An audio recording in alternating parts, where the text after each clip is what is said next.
Hello everybody, I'm Count Christo and I really like maps. This is one of my favourite maps of all time. It's a truly impressive piece of work done by a guy over on Reddit. It often gets posted in the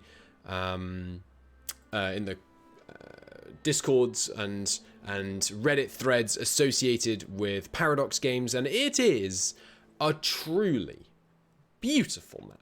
I love it. I really, really like it. It's very detailed. It's very intricate. It shows all of this in this really nice kind of light, slightly pastel-y kind of paper style. And it is, of course, the world in 1356. Europe, that is to say, and surrounding areas in 1356. It's a really, really nice map. Coincidentally, but definitely not coincidental, this is one of my second favorite maps. The EU4 Mayo and Taxes map is beautiful. It's wonderful, and the way that it looks when you zoom in and things, it looks really nice. I really adore it.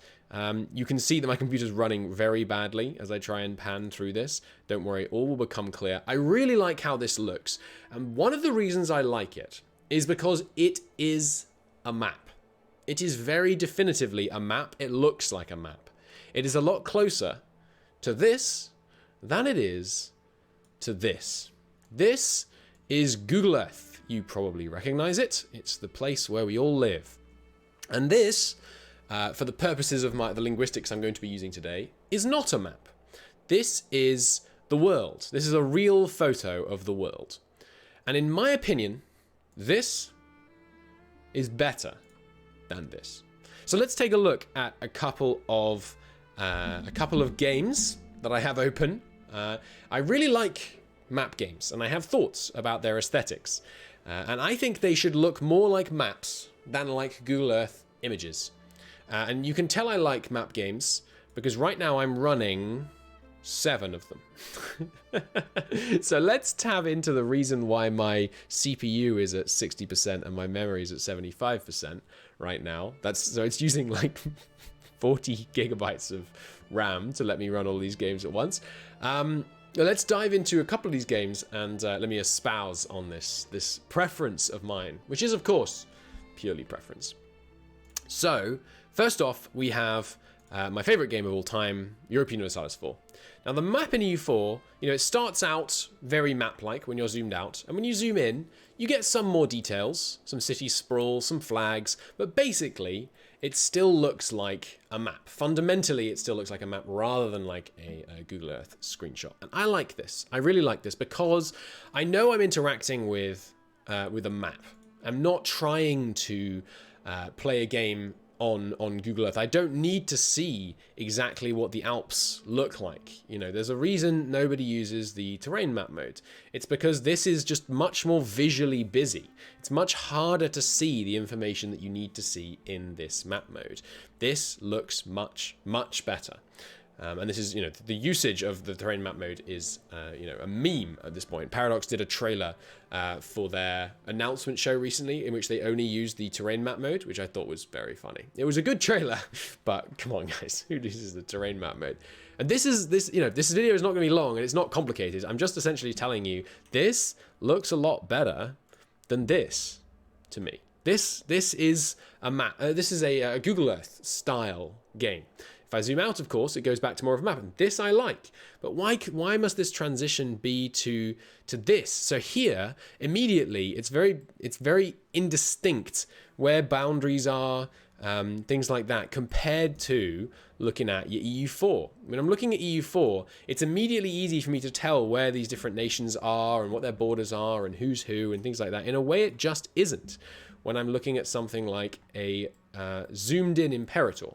Now, zoomed-in Imperator is more of a compromise. Here they have a heavier overlay of the color over the map. But still, this to me is too close to a Google Earth image. Hoi, of course, goes the other way. Hoi stays pretty map-like, but does nonetheless manage to integrate really nice visuals about where there are different mountains, where there are railways, where there are cities, where there are air bases. These visuals do work on this kind of much more blocky color map, but compare how green and distinct we can tell where this boundary is between Italy and Yugoslavia, and then compare that to this boundary here.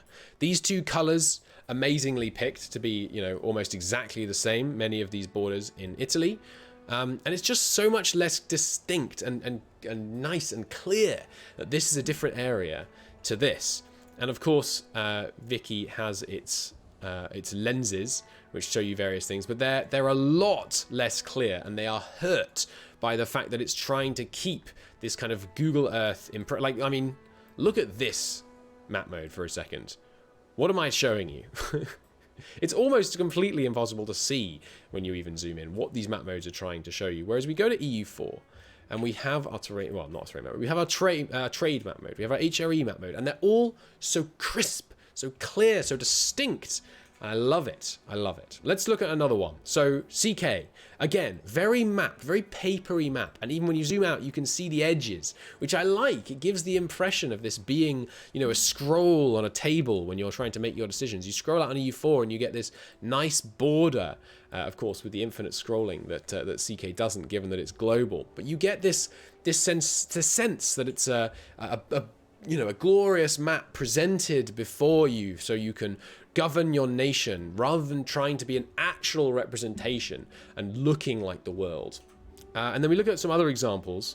So you've got Crusader Kings 3. Oh, I'm sorry. I quite like Crusader Kings, as I've said, but the transition from this beautiful paper map, very, very kind of pleasing to me. It's got this real kind of sense of looking like you're interacting with a kind of, you know, a board gamey map situation, and then you transition to this.